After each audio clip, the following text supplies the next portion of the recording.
Bonjour, bonjour tout le monde. Aujourd'hui, je vais vous partager quelque chose que j'ai répété très souvent avec mes clients. Donc, qu'est-ce que je vais vous partager? Enfin, c'est la respiration. C'est quelque chose de très simple. On pense que tout le monde est capable. Depuis qu'on sortit de le ventre de notre mère, on fait ça jusqu'à le dernier moment de notre vie. Ça travaille toute notre vie et c'est une activité indispensable, primordiale. Donc, pourquoi je vais répéter ça? Vous savez que pour bien danser, il faut répéter.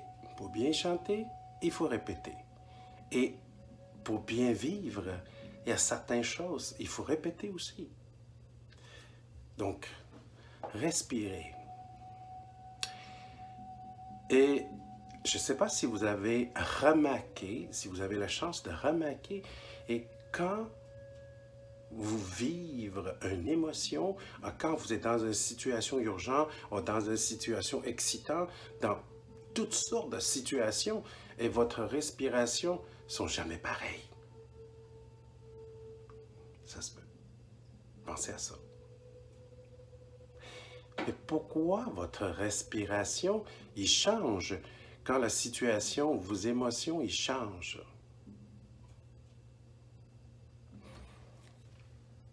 Parce que notre battement de cœur, il change aussi. Dans la médecine chinoise, le cœur relie avec le feu et le poumon est relié avec le métal, des éléments métal. Donc, feu contrôle le métal. Le cœur, il réagit à toutes les émotions. Et quand le cœur, il réagit, il influence le poumon. Donc, nos respirations sont devenues irrégulières parce que le battement de cœur est irrégulier. Le cœur, il réagit à toutes sortes d'émotions. Dans les vidéos précédentes, on a déjà parlé, le cœur, c'est comme un chiffre orchestre. Il orchestre toute la vibration dans notre corps.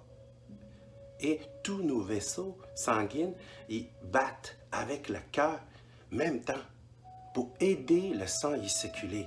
Et en même temps, et cette vibration, il donne un feedback au cœur. Qu'est-ce qui se passe dans les différents organes et différentes parties du corps? Donc, le cœur, il a besoin de traiter toutes sortes d'informations. Et aussi, autant physique, autant émotion. Et c'est pour ça qu'il influence aussi le poumon, la respiration. Donc, dans toutes les vieilles civilisations, ils nous parlaient de respiration. Yoga, n'importe quel type de yoga. Tai Chi, n'importe quel style de Tai Chi. Et, sans parler de méditation. Même nos parentés, ils n'ont jamais appris yoga ou tai chi, quoi que ce soit. Il va nous donner des conseils aussi pour nous calmer. Respire. Respire par le nez. Donc, la respiration est importante. Et quand on respire, surtout, on régularise la respiration, on se sent plus calme. Pourquoi? On sait qu'on est capable de contrôler nos muscles et on est capable de contrôler nos articulations. Mais on n'est pas vraiment capable de contrôler nos organes qui sont dans le tronc. Et quand j'ai dit on est capable de contrôler nos muscles, vous savez que notre cœur, si vous avez déjà vu le cœur, côté physique qui est là, un gros morceau de muscle aussi. Mais ce muscle-là, on n'est pas vraiment capable de le contrôler. gérer aussi. Donc, comment on peut gérer tout ça intérieur de nous? Quand j'ai dit on n'est pas capable de contrôler les organes internes, c'est pas tout à fait. On est capable de contrôler un organe, c'est le poumon. Donc, ces seuls organes vitaux qui ont des ouvertures vers l'extérieur. Et c'est les organes internes, les organes vitaux, les seuls organes vitaux, on est capable de gérer, contrôler.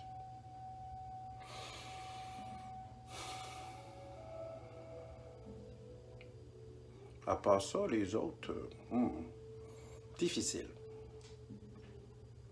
Donc, qu'est-ce que ça fait quand on gère notre respiration? OK. Donc, intérieur de nous, dans la médecine chinoise, on séparait le foyer supérieur, moyen, inférieur.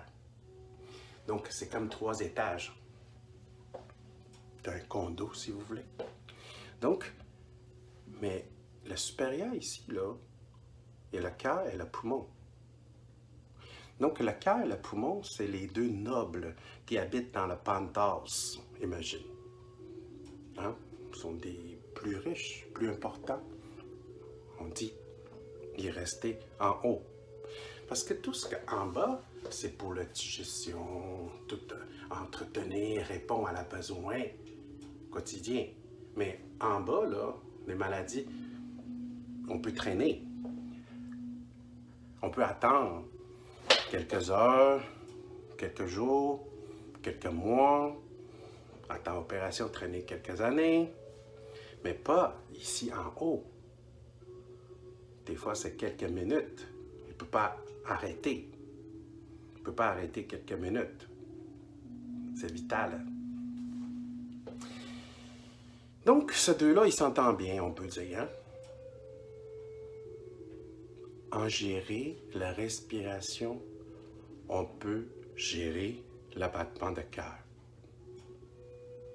C'est ça l'exercice de corrélation cardiaque. Donc, on régularise la respiration et l'abattement de cœur, il va régulariser. Et quand le battement de cœur, il va régulariser et notre respiration régulariser, notre capacité en face, le stress, il augmente. Et quand on commençait à faire cet exercice, notre système parasympathique, il embarque. Là, autrement dit, on est en train de dire à notre corps, tout va bien. Tout va bien. C'est la même chose. On dit que notre subconscient, il ne fait pas la différence entre la réalité et fiction. C'est que si vous imaginez, il y a un os qui vous courait après, tout de suite, vous avez gland surrénal, cortisol qui sécrète, tout le muscle commence à contracter. Donc, vous êtes prêt à sauver au combat. Mais c'est la même chose. Vous pouvez être devant un os et que vous dites « Respire », que le corps il va commencer à relâcher aussi. Mais je déconseille devant un os dans la nature, dans un zoo, vous pouvez pratiquer. Mais vous savez que dans le quotidien, on invente tellement d'os devant nous. C'est là qu'on est stressé. On n'est pas au présent. Et c'est là que notre système intérieur se fait déranger. Et toutes sortes de hormones sécrètent, la toute acidité, la pression sanguine. La tornade. On a déjà parlé de tornade. Et on crée la tornade aussi. Et qu'on a souvent oublié, descendu dans l'œil de tornade. Donc, aujourd'hui, je vais vous encore répéter de respirer. Et aussi que vous savez que, enfin, dans une journée, on a toutes les tâches obligatoires, des travails, le transport, manger, préparer, se laver, occuper nos êtres chers. Mais on est rendu compte qu'on a encore beaucoup de l'espace dans notre journée.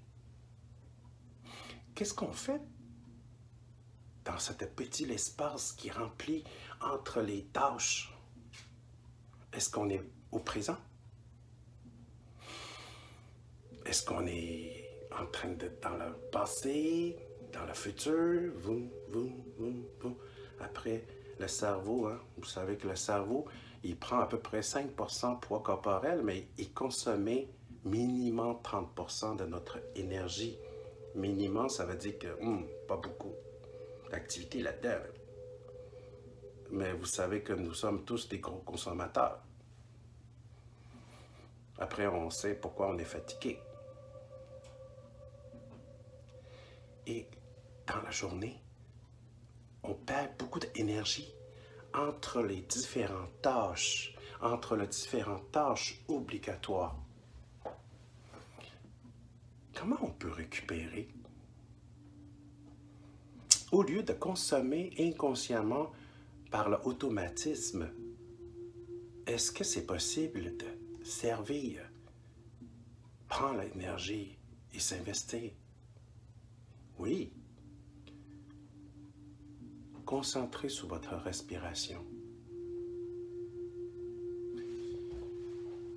Pendant que vous faites cuisine, au lieu de tête ailleurs, concentrez sur ce que vous faites. Concentrez sur votre respiration. Automatiquement, vous êtes au présent et que votre cerveau il consomme beaucoup moins d'énergie.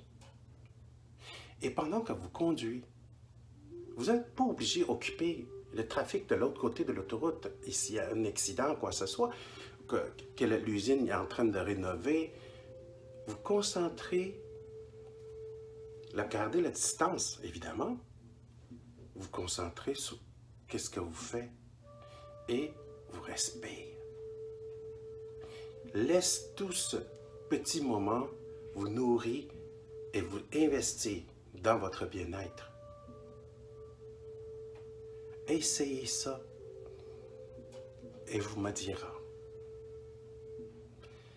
Dans la nouvelle année 2019, tout ce que je vous souhaite, bien respirer. C'est sûr, la vie va être belle.